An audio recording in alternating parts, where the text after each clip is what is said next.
जय मसीह की प्रिय विश्वासी भाई एवं बहन। प्रभु यीशु का हम धन्यवाद करें जो हमारा राजाओं का राजा, प्रभुओं का प्रभु और महान परमेश्वर है, जिसके सामर्थ्य के आगे दुनिया की कोई भी सामर्थ कुछ भी नहीं है। दुनिया में लोग अपने आप को सामर्थ्यवान समझते हैं, ताकतवर समझते हैं, लेकिन हर एक इंसान को परमेश्वर की सामर्थ्य की जरूरत पड़ती है। अगर कोई अपने ताकत से भी चलता हो, अपने सांसारिक पावर से चलता हो, मेरा मतलब जो धन की पावर है या पॉलिटिकल पावर या किसी भी तरह की ताकत या शरीर की ताकत, अच्छी तंदुरुस्ती की ताकत, धन्यवाद हो इन सब आशीषों के लिए। परंतु फिर भी हर इंसान को एक समय परमेश्वर के सामर्थ्य की ताकत की जरूरत पड़ती है। प्रभु यीशु दुनिया की वही सबसे बड़ी ताकत है, पृथ्वी की भी और स्वर्ग की भी। हर इंसान को उसे उसके साथ यानी कि दोस्ती बना लेनी चाहिए, उसकी शरण में आ जाना चाहिए, ताकि उनके आत्मा को एक सुरक्षित अनंत जीवन मिले, उनकी आत्माओं को स्वर्ग का आनंद मिले, परमेश्वर का राज्य मिले। आज मैं एक ऐसे परमेश्वर के वचन के हिस्से से आपके साथ मनन बांटना चाहता हूं, जो पहला इतिहास 12 उसके 18 पद से है यूं तो, लेकिन हमारा फोकस पूरे इस अध्याय और आगे और पीछे की सब घटनाओं पर रहेगा। यहां पर लिखा है, तब आत्मा अमासै में समाया, जो 30 वीरों में मुख्य था, और उसने कहा, हे दाऊद, हम तेरे हैं। हे यिशै के पुत्र, हम तेरी ओर के हैं। तेरा कुशल ही कुशल हो और तेरे सहायकों का कुशल हो, क्योंकि तेरा परमेश्वर तेरी सहायता किया करता है। इसलिए दाऊद ने उनको रख लिया और अपने दल के मुखिया ठहरा दिया। हम तेरे हैं। अभी तक ये किसके थे? ये राजा शाऊल के थे। राजा शाऊल ने 40 साल तक इन पर राज किया है, लेकिन राजा शाऊल का राज्य बहुत जल्द पतन की ओर आगे बढ़ गया। जो परमेश्वर की हस्ती को न मानने वाला, अर्थात परमेश्वर की हर आज्ञा को न मानने वाला था। वैसे तो उसकी शुरुआत बहुत अच्छी थी, लेकिन जब परमेश्वर ने दाऊद को इस्तेमाल किया और दाऊद के लिए लोगों ने कुछ ऐसा अच्छा गीत गाया, राजा शाऊल जो है तब से उससे ऐसा चिढ़ा कि उसमें दुष्ट आत्मा ही समा गया। कई बार हमारा स्वभाव जब बिगड़ता है तो शैतान के लिए यह मौका होता है कि वो हमें अपने पोजीशन में ले ले। जिस चीज को हम बहुत प्यार करते हैं, अर्थात उसने दाऊद के प्रति नफरत को, घृणा को, जलन को, अहंकार को जगह दी और शैतान ने उसमें वैसी ही दुष्ट आत्मा बैठा दी। लेकिन उसका भी अंत हुआ।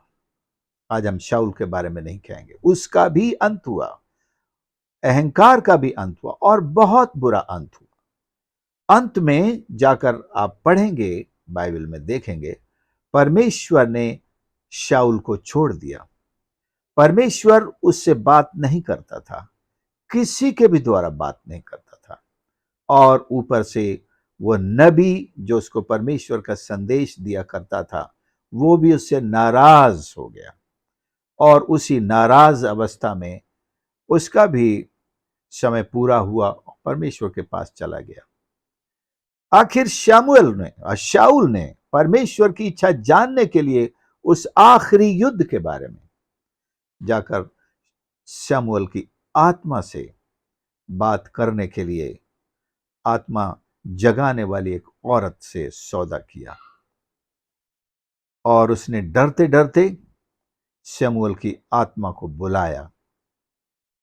एक्चुअली में उसके कब्जे में कोई दुष्ट आत्माएं रहा करती थी जो उल्टा सीधे जवाब दिया करती थी, लेकिन इस मामले में परमेश्वर ने अनुमति दे दी कि शाऊल की ही आत्मा वहां विश्राम से निकल करके आती है, और शाऊल उस स्त्री से पूछता है, तुझे क्या दिखाई देता? वो कहता है, एक बुजुर्ग व्यक्ति, बड़ी दाढ़ी वाला, और ये ऐसा उसका वर्णन जो बताती है, ये निश्चय शमूएल ही होगा।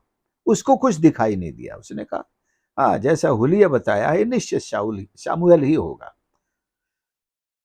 शमूएल ने कहा, तूने मुझे क्यों कष्ट दिया है, क्यों पीड़ा दी है? क्योंकि आत्माएं विश्राम अवस्था में होती हैं।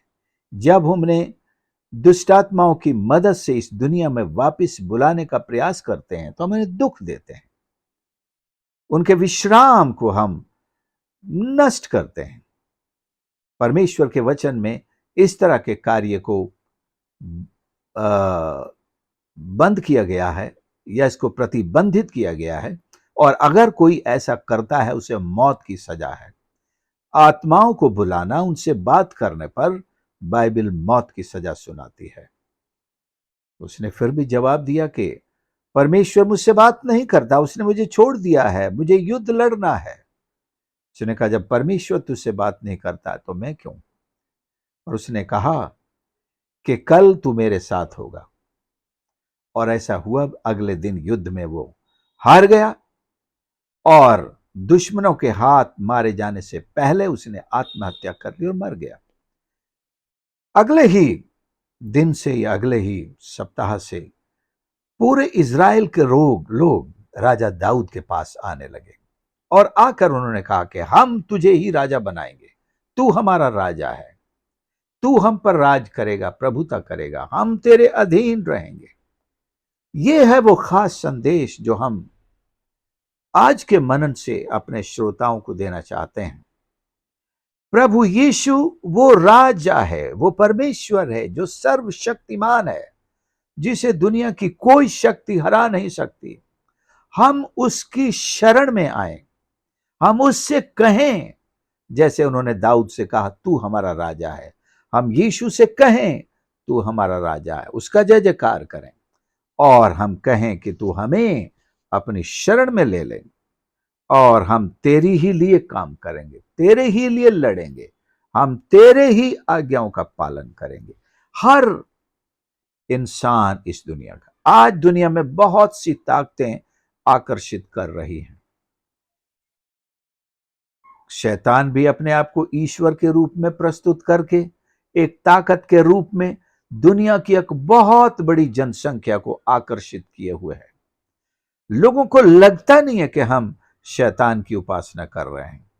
कहता है तुम तो ईश्वर की उपासना कर, क्योंकि वो बनना ही ईश्वर चाहता था, तो वो इस तरह से बन बैठा है और उसको उसके झूठ पर विश्वास करने वाली एक बड़ी संख्या भी लोगों की मिल गई जो उसे ईश्वर मानते हैं, उसके पीछे चलते हैं। और जब उनके सांसारिक इरादे, सांसारिक कामनाएं, वासनाएं, इच्छाएं पूरी होती हैं तो वो और भी ज्यादा खुश हैं। वो धार्मिक भी हैं, वो संत भी हैं और वो ईश्वर की उपासना भी करते हैं और दुनियादारी के मजे भी मिलते हैं। तो इससे अच्छा धर्म और कौन भला होगा, या कौन किस धर्म के पीछे जाएगा जिसमें सारा आनंद है और ऊपर से हम भक्त भी हैं, हमें भक्त का भी सम्मान मिलता है, भक्त भी कहा जाता है। लेकिन ये धोखे में जी रहे हैं, ये धोखे में जी रहे हैं जिसे ईश्वर कह रहे हैं।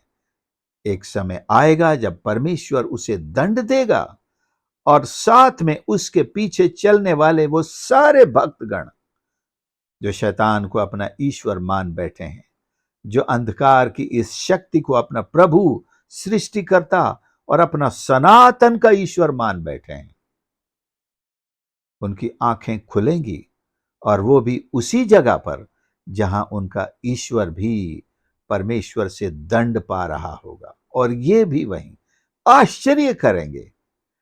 अब वो पूछेंगे, अब ये क्या हो गया है? आप तो ईश्वर हैं, आप कैसे नरक में आ गए हैं? हमको भी साथ में ले आए हैं। मैं सोचता हूं वो वहां भी उनको तसल्ली देगा।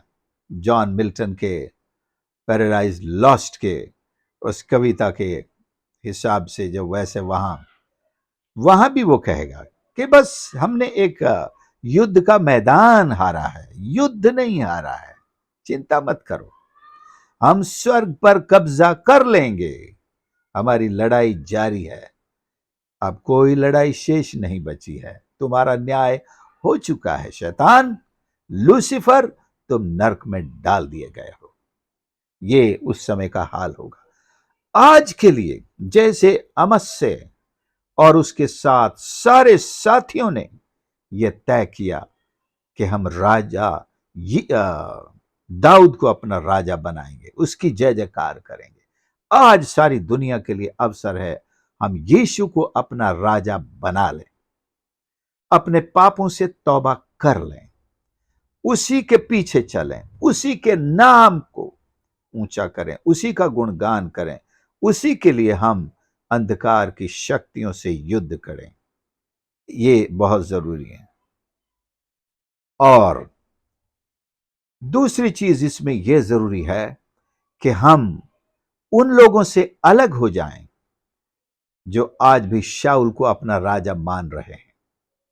शाऊल के प्रति अभी भी बहुत सारे लोगों की भक्ति बनी हुई थी, बची हुई थी, जो दाऊद की नफरत करते थे। आप देखेंगे कि आगे जब अबशालोम उसके महल, अपने आप को राजा बनाता है और दाऊद को महल छोड़ के भागना पड़ता है, तो राजा शाऊल का एक समर्थक उसको श्राप देता है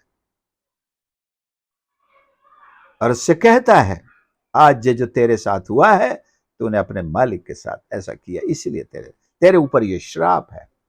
राजा दाऊद चुपचाप उसको सुन लेता है। कोई कोई तो कहता है, मुझे आज्ञा दे कि मैं इसका सर काट के आपके कदमों में रख दूं। राजा नहीं, ईश्वर ने उसे ऐसा कहने की अनुमति दी है, उसे कुछ मत कहो। उस समय भी जब ये लोग राजा दाऊद के पास आ रहे थे, तो शाऊल के वफादार भी इस्राएल में बहुत सारे थे। आज सारी दुनिया से जब लोग प्रभु यीशु के पीछे आ रहे हैं, एक बड़ी तादाद शैतान की वफादार है, अंधकार की वफादार है, दुष्ट आत्माओं के पीछे चलती है।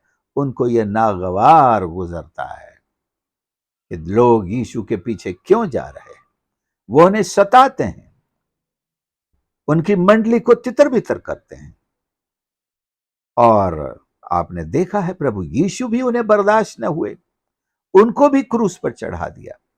तो अंधकार की जो शक्तियां हैं, वो कल भी प्रभु यीशु का विरोध करती थी और आज भी करती हैं। लेकिन हमारे जिंदगी के निर्णय विरोध करने वालों के तर्कों पर आधारित नहीं होते हैं।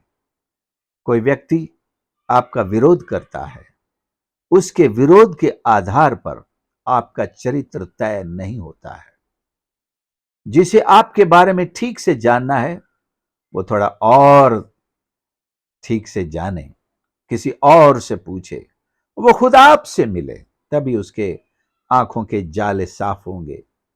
दुनिया में जो आपके खिलाफ गलत फहमियां फैलाई गई हैं, वो अपने आप उनसे दूर हो जाएंगी, साफ हो जाएगा, वो सच्चाई को जान सकेंगे।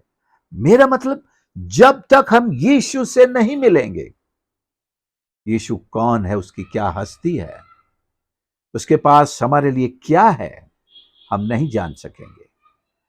मेरी शुरुआत भी ऐसी थी। मुझे शुरू में ऐसे ही लोग मिले जो यीशु का विरोध करते थे, जो क्रिश्चियनिटी के दुश्मन थे। सब नकारात्मक बातें बताते थे। यहां तक कि उद्धार पाने के बाद भी कई बार लोगों ने ऐसी नकारात्मक बातें क्रिश्चियनिटी के बारे में बताई जो मुझे हिला डालती थी, क्योंकि अभी अभी विश्वास में आया था, मुझे पता नहीं था। लेकिन आज मसीह के साथ चलते हुए मुझे 23 और 17 40 साल आने वाले दिसंबर में बपतिस्मे के लिए हो जाएंगे। 40 साल में प्रभु के बारे में जितना अधिक जानता और सीखता चला जा रहा हूं, और मुझे सच्चाई के नए नए प्रकाशन प्रभु यीशु के बारे में मिलते जा रहे हैं, और मेरा ईमान और पुख्ता होता चला जा रहा है। पीछे मुड़ने का सवाल ही नहीं। लेकिन आप शायद पूछना चाहें कि क्या आज भी लोग मुझे यीशु के खिलाफ बोलने वाले मिलते हैं? जी हां, आज भी लोग मिलते हैं जो यीशु के खिलाफ बोलते हैं, जो मसीहत के खिलाफ बोलते हैं, जो शिष्यों की बुराई करते हैं, जो पूरी बाइबल का मजाक उड़ाते हैं, आज भी मिलते हैं, लेकिन वो मेरे ईमान को हिला नहीं सकते। इसी तरह जो लोग राजा दाऊद के पीछे आ गए, अब उनको कोई हिला नहीं सकता है। शाऊल के घराने का वफादार कोई भी उनको अब बदल नहीं सकता है। आप प्रभु यीशु के पीछे आ, क्योंकि वही स्वर्ग पृथ्वी का परमेश्वर है, एकमात्र ईश्वर है, एकमात्र सृष्टिकर्ता है, एकमात्र सहायक और सहारा है। एकमात्र वो ईश्वर है जो आपके प्राण नरक से बचाने की शक्ति रखता है। इसलिए हम उसी को अपना राजा बना लें, उससे कहें हम तेरे हैं, हम तेरे हैं, हे प्रभु हम तेरे न सिर्फ चाहने वाले हैं, तेरे प्रशंसा करने वाले हैं, तेरी महिमा करने वाले हैं, तेरी ही स्तुति करने वाले हैं। प्रतिदिन भोर को हमारी आवाज में केवल आपका नाम होगा, आपके पास पहुंचेगी। हम जिंदगी के हर मोड़ पर आपके पास आएंगे। हर दुख तकलीफ और हर परेशानी में हम आप ही को पुकारेंगे, हम आपके पास आएंगे। हम तेरे हैं। आज ये बात हम अपने आत्मा में गहराई से उतार लें। ये लोग जो उसके पास आ रहे थे, आगे आप पढ़ेंगे तो लिखा, ये बड़े ट्रेंड लोग थे, प्रशिक्षित लोग थे, ये हथियार चलाना जानते थे। इन्होंने राजा शाऊल की सेना में काम भी किया था। कई ऐसे हैं, कई अपने अपनी कम्युनिटी में बड़े कम्युनिटी की रक्षा करने वाले लोग थे, लेकिन उन्हें एक राजा की जरूरत थी। तो वे राजा दाऊद के पास आ रहे हैं। आपको और मुझे, जैसे लोग कहते हैं ना, गुरु के बिना ज्ञान नहीं, एक गुरु की आवश्यकता है, और यीशु से बड़ा गुरु दुनिया में कोई नहीं है। हमें ईश्वर की आवश्यकता है। यही गुरु हमारा परमेश्वर है, जो गुरु बन के हमारे पास आ गया। क्योंकि हम इस तरह ज्ञान नहीं सीख पा रहे थे, तो हमारा ही प्रभु, हमारा ही ईश्वर, हमारा सृष्टिकर्ता, हमारा गुरु बनकर हमारे पास आ गया है। अब वो हमसे ये कहता है, तुम मेरी शरण में आ गए हो, मैं तुम्हारी पूरी पूरी रक्षा करूंगा, कर सकता हूं और करूंगा, लेकिन तुम्हें अपनी कीमत चुकानी होगी। जो मेरे पीछे आए, अपना क्रूस उठाए और मेरे पीछे हो ले। राजा दाऊद के पीछे चलने के लिए हर एक को अपनी कीमत का चुकाने के लिए तैयार रहना। हम तेरे लिए लड़ेंगे, हम तेरे पीछे चलेंगे। अब हम तुझसे तुझे पीठ दिखाने वाले नहीं, पीछे मुड़ने वाले नहीं। तो हर एक जो प्रभु यीशु को अपना प्रभु, अपना उद्धारकर्ता, अपना राजा घोषित करने के लिए आज आया है, वो इस बात को भी जान ले कि वो प्रभु यीशु का क्रूस उठाए। This is the price of following Jesus. यीशु के पीछे चलने की कीमत, यीशु का क्रूस उठाना और उसके पीछे हो लेना। इसका मतलब है कि मैं सब कुछ पीछे छोड़ता हूं, सारी दुनियादारी, सारे दूसरे भरोसे, केवल प्रभु यीशु मेरे लिए सब कुछ होगा, और उसी से मैं अपनी सारी आशीषें पाऊंगा और अपने सारी सुपरनैचुरल सामर्थ्य जो मैं प्रतिदिन पाता हूं, वो प्रभु की महिमा के लिए इस्तेमाल करूंगा। प्रभु से सामर्थ्य पाकर प्रभु की सेवा के लिए, स्तुति के लिए, उसकी महिमा के लिए प्रतिदिन अपने आप को खर्च करता रहूंगा। एक और चीज जो राजा के सामने एक वादे के रूप में, कसम के रूप में, एलिजियंस के रूप में रखी, वो है my loyalty to my last breath. मेरे जीवन की आखिरी सांस तक मैं अपने राजा के प्रति ही वफादार रहूंगा। ये सारे लोग जितने आ रहे थे, ये वफादारी की कसम खा रहे थे। हम अपने खून के आखिरी बूंद तक आपके साथ रहेंगे। अभी राजा दाऊद पूरी तरह से बहुत बड़ी ताकत में नहीं आया कहें। अभी शाऊल मरा ही है और ये लोग उसके पास आ रहे हैं। अभी उसके पास कोई महल नहीं है, अभी उसके पास कोई बहुत सारी इनको देने के लिए कुछ चीजें नहीं है, लेकिन देखिए लोगों का जोश और जुनून कि वे उसे राजा बनाने के लिए उतावले हैं।